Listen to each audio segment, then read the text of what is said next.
बहुत ही ख़ास है, बहुत ही ज़्यादा ख़ास है इसलिए कि ये बहुत पुरानी है। कमर दर्द, जोड़ों का दर्द और वीकनेस और जब काम करने को दिल नहीं करता है, बहुत सुस्ती हो जाती है। ना इससे शुगर बढ़ने का चांस है, ना ही इससे कोलेस्ट्रॉल बढ़ने का चांस है। ये बहुत ही हेल्दी सी पंजीरी है, आपके घर के तमाम अफराद के लिए हेल्दी सी चीज़ आ गई है। आप बना अस्सलाम वालेकुम everyone, welcome to Save World, welcome back to another vlog. क्या हाल है आप सबके? तो जी मैं आज बहुत ही अर्ली मॉर्निंग उठी हूँ और नमाज के फ़ौरन बाद मैंने ये रेसिपी स्टार्ट कर ली है। सोचा आपके साथ भी शेयर कर लूँ क्योंकि ये बहुत स्पेशल है। ये 3 in 1 रेसिपी बनाने लगी हूँ मैं, एक चीज़ से 3 चीज़ें बनाने लगी हूँ। तो सबसे पहले जो मेन ये चीज़ इसका वो है नाम है, वो तो है पंजीरी। तो ये पंजीरी बनने जा रही है। पंजीरी जो है वो सिर्फ पंजीरी ही रहती है, लेकिन ये जो पंजीरी है ये बहुत ख़ास है इसलिए कि ये आप इसके लड्डू भी बना सकते हैं, जो एनर्जी बूस्ट लड्डू होते हैं वो भी बना सकते हैं, एनर्जी बार्स भी इससे बना सकते हैं। तो ये 3 in 1 रेसिपी बन जाएगी, तो इसलिए ये बहुत ज़्यादा स्पेशल है। इसमें आप ना तो आटा यूज़ करेंगे, ना सूजी यूज़ करेंगे और ना ही कोई मैदा। तो इसमें अनहेल्दी चीज़ कोई भी नहीं ऐड होगी। इसमें हम यूज़ करेंगे जौ का दलिया। तो वैसे भी जब एनर्जी बार्स बनाए जाते हैं तो उसमें भी ओट्स डाले जाते हैं। जौ जो है वो ओट्स ही है, लेकिन ये रॉ फॉर्म में होते हैं और जो ओट्स है वो प्रोसेस्ड हुए होते हैं। तो प्रोसेस्ड चीज़ तो अनहेल्दी उसमें आ जाती है, तो मैं वो तो चीज़ नहीं यूज़ करूँगी। मैं सिर्फ यूज़ करूँगी जौ का दलिया। तो ये उस वे में भी बहुत ज़्यादा हेल्दी हो जाता है। साथ में इसके जो लड्डू अगर आप बनाएंगे तो वो भी बहुत जायकेदार बनते हैं। बच्चे इसको बहुत शौक से खाते हैं। सर्दियाँ हैं, सर्दियों में वैसे भी कहा जाता है कि ये मौसम जान बनाने का मौसम है, तो बच्चों की हेल्थ के लिए ये बहुत ज़रूरी है कि इस तरह की चीज़ें उनको बना के दी जाए, बनिस्बत इसके कि हम उनको सुबह सुबह जो है ना स्कूल में सलांटी दें और या फिर कोई और चिप्स वगैरह या फिर अलग तरह के लोग स्नैक्स बना के देते हैं। नूडल्स हो गए, तरह तरह के सैंडविचेस हो गए। तो उसकी जगह से अगर इस तरह की चीज़ हो जाए ना तो फिर ज़्यादा अच्छा रहता है। बच्चों की सेहत भी अच्छी रहती है और वो अनहेल्दी चीज़ें खाने से भी बचे रहते हैं। और दूसरा ये है कि ये थोड़ा ज़्यादा क्वांटिटी में बनाना होता है, तो इसलिए ये लंबे अरसे तक भी चल जाता है। कुछ लोग तो महीने भर का बना लेते हैं, लेकिन इतना खैर मेरे पास नहीं है, इतने मिकदार में मेरे पास नट्स नहीं है। तो और दूसरा हम लोग खाते भी हैं ज़्यादा मिकदार में, तो इसलिए हमारा तो ये तकरीबन हफ़्ता एक चल जाएगा।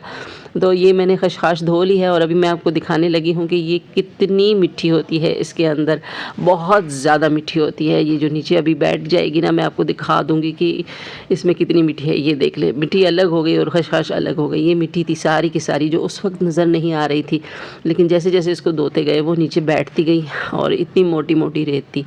अगर खुदा ना खास्ता इसको खा लिया जाए ना तो बस किडनी तो गई। हेलो जी, तो आज जो रेसिपी मैं आपके साथ शेयर करने लगी हूँ ये बहुत ही ख़ास है, बहुत ही ज़्यादा ख़ास है इसलिए कि ये बहुत पुरानी है। मैंने अपनी दादी को तो इतना नहीं देखा, वो जल्द फौत हो गई थी, लेकिन मैंने अपनी परदादी को देखा था, जो मेरी दादा की माँ थी। तो उनके साथ हमारा टाइम भी बड़ा स्पेंड हुआ और खेले भी हम उनके साथ। तो उनकी जो ये रेसिपी है ये मुझे अभी भी याद है। वो बहुत ही प्यारी खातून थी, बहुत ही प्यारी, बहुत ही लाइवली, खुश मिजाज, खुश खुराक। तो ये उनकी रेसिपी है और आजकल भी चली आ रही है, लेकिन थोड़ा मॉडर्न वे से, लेकिन मैं सेम एज़ इट इज़ उसी वे में आपके साथ शेयर करने वाली हूँ। माशाल्लाह माशाल्लाह से वो 100+ की एज में फ़ौत हुई थी।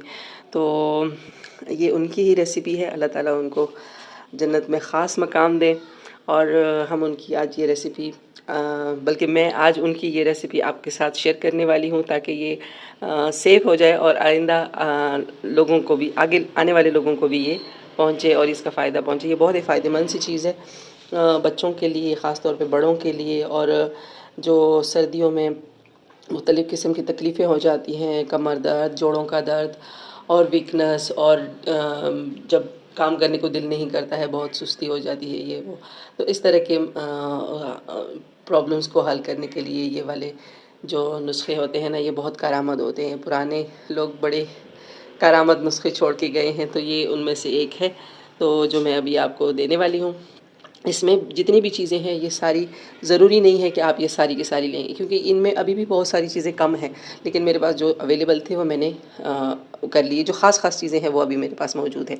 अच्छा, सबसे पहले इंग्रेडिएंट्स में जो है ये खशखाश है। खुसखुस भी इसको कहते हैं, खशखाश भी कहते हैं।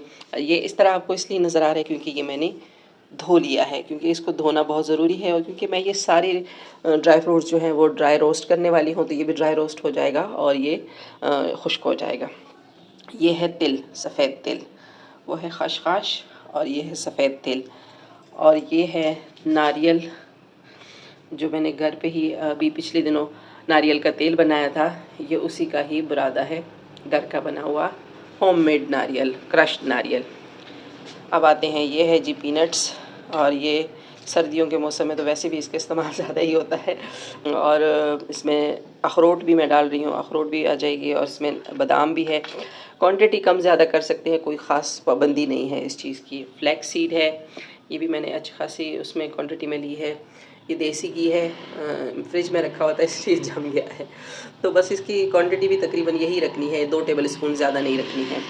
और ये है जौ का दलिया, जिसको ओट्स भी कहते हैं। तो इस रेसिपी में आप ओट्स भी ऐड कर सकते हैं, जैसे कि अभी न्यू ट्रेंड चला है और लड्डू में और एनर्जी बार्स में ओट्स का इस्तेमाल होता है। लेकिन चूँकि वो प्रोसेस्ड होते हैं ना, तो प्रोसेस्ड चीज़ों का मैं वैसे भी इस्तेमाल नहीं करती हूँ। और दूसरा, ये जो मेरी दादी का नुस्खा है उनके ज़माने में ये प्रोसेस्ड ओट्स जो थे वो नहीं थे, उनके पास यही जो है ना दलिया होता था, बल्कि वो दलिया बना लेती थी, जौ होते थे तो जौ का वो दलिया बना लेती थी।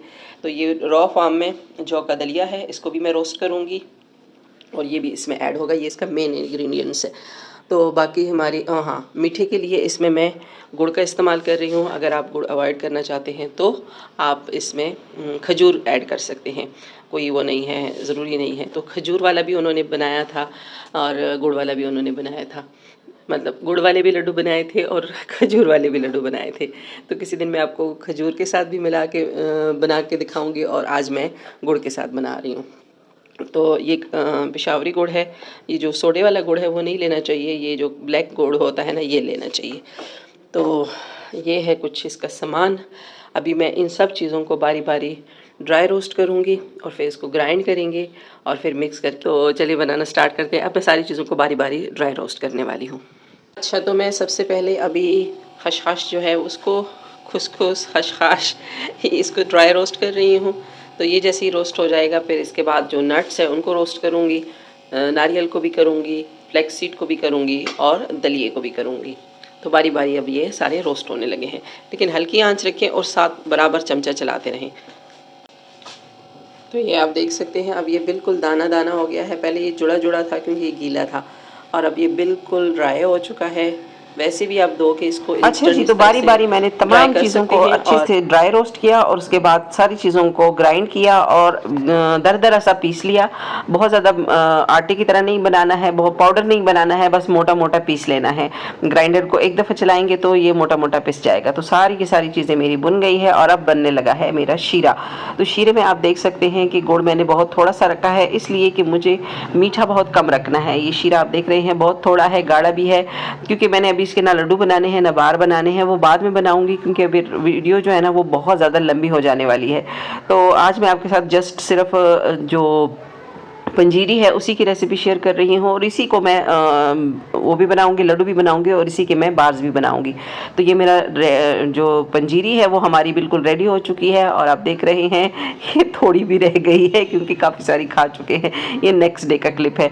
तो अब ये इतनी थोड़ी रह गई थी कि मुझे डर था कि इन लोगों ने हफ्ता भी नहीं चलानी है, 2 दिन में ही ख़त्म कर देनी है। तो इसलिए फिर मैं वो जार लेकर आई। मैंने कहा मैं कुछ इस जार में सेव करूँ ताकि सुबह मैं बच्चों को दे सकूँ। उस टाइम पे मैं थोड़ा सा शीरा बना के इसके ऊपर डाल दूँगी और लड्डू बांध लूँगी इसके।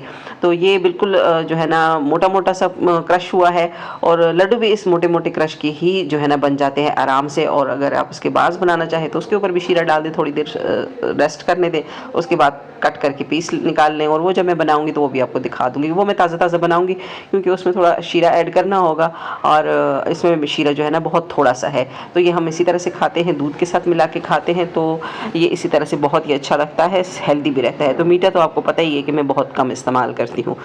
तो ये है हमारे जो पंजीरी है वो उसका फाइनल लुक। जैसे मेरी दादी बनाती थी ना, सेम एज इट इज़ मैंने बनाया है। और ये बहुत हेल्दी है, आपके बच्चों के लिए भी बहुत अच्छी चीज़ है, बड़ों के लिए, घर के सब अफराद इसको आराम से खा सकते हैं। इसमें कोई ज़्यादा कोलेस्ट्रॉल की कोई चीज़ नहीं है, यानी बहुत ज़्यादा घी भी मैंने नहीं डाला है, थोड़ा सा डाला है। और इस ताकि ये किसी कभी मैं कुछ और चीज़ बनाऊँ तो ये चिपके ना, बिल्कुल ड्राई ना रहे। और जो है ना, इसमें मीठा भी बहुत ज़्यादा नहीं है, लिमिटेड है, तो ना इससे शुगर बढ़ने का चांस है, ना ही इससे कोलेस्ट्रॉल बढ़ने का चांस है। ये बहुत ही हेल्दी सी पंजीरी है, आपके घर के तमाम अफराद के लिए हेल्दी सी चीज़ आ गई है, आप बना सकते हैं। और अगर आपको हमारे वीडियोस पसंद आ रहे हैं तो वीडियोस को लाइक करें, चैनल पर नए हैं या चैनल को अब तक सब्सक्राइब नहीं किया तो प्लीज़ चैनल को सब्सक्राइब ज़रूर करें। मिलते हैं जी नेक्स्ट वीडियो में, तब तक के लिए अपना और अपने प्यारों का रखें ढेर सारा ख्याल, हमें दुआओं में याद रखें। टेक केयर, अल्लाह हाफ़िज़ एंड बाय बाय।